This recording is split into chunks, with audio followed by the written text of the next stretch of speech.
ওহো, চলো চলো, চলে এসছি আবার নতুন ভিডিও নিয়ে। সেটা হচ্ছে কোথা থেকে বলো তো? দিউ থেকে। দিউয়ে এখন আমরা যাচ্ছি হচ্ছে সমুদ্র স্নান করতে।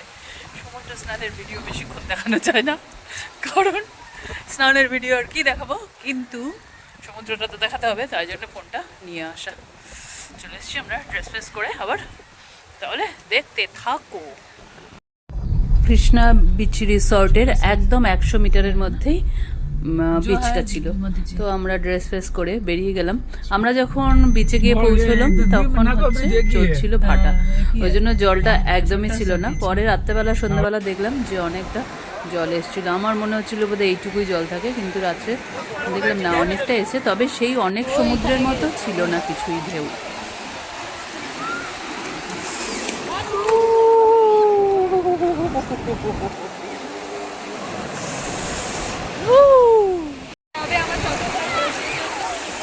এ মনে হচ্ছে বকখালির সি বিচ, ছোট একটুখানি বিচ, চারিদিকে এর মধ্যে লোকজন স্নান করছে।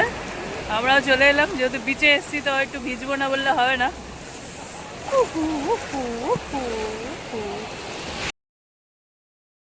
মেয়ে অনেক দিন পরে বিচে এসছে, তো তার তো সঙ্গী চাই।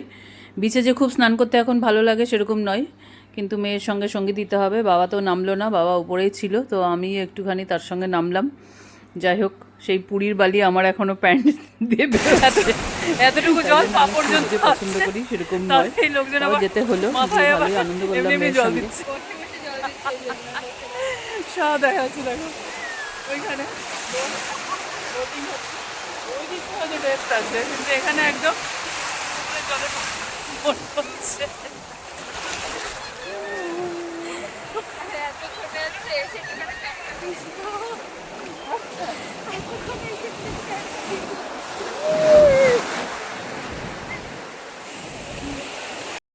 দিউ বিচটা অনেকটা গোয়ার বিচের মতন। এখানে বেশিরভাগ হচ্ছে ইয়াং ছেলেমেয়েরা আসে, যা আমরা দেখলাম মোটামুটি। আর ওখানেই সুইমস্যুট ফুট পরে সবাই আর কি বিচে নামে, আর ওখানেই চেঞ্জ করার রুম আছে, 3-4টে রুম আছে, ওখানেই চেঞ্জ করে। আবার ওখানেই আবার জামা কাপড়ও কিনতে পাওয়া যায়, একদম বিচের ধারে, সেই পরেই নেমে যায়।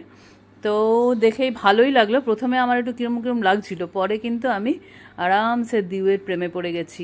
তো অনেকটাই গেছিলাম, যেহেতু বর ছিল না, আমরা অনেকটা ভেতরে গিয়ে ভালো করেই স্নান টান করে এসেছি। দেবী আসছে না, তুমি যেই আসতে গেলে।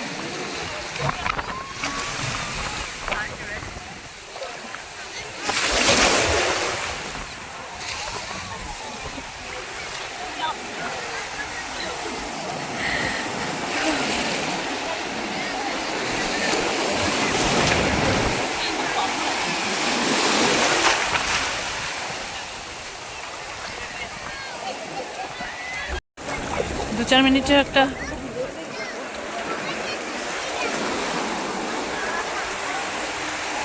सागर किनारे दिल है पुकारे।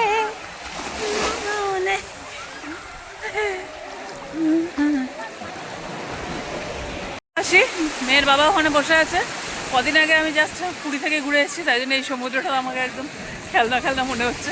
তাও ঠিক আছে, মেয়ের জন্যই আমাদের নামা বিচে।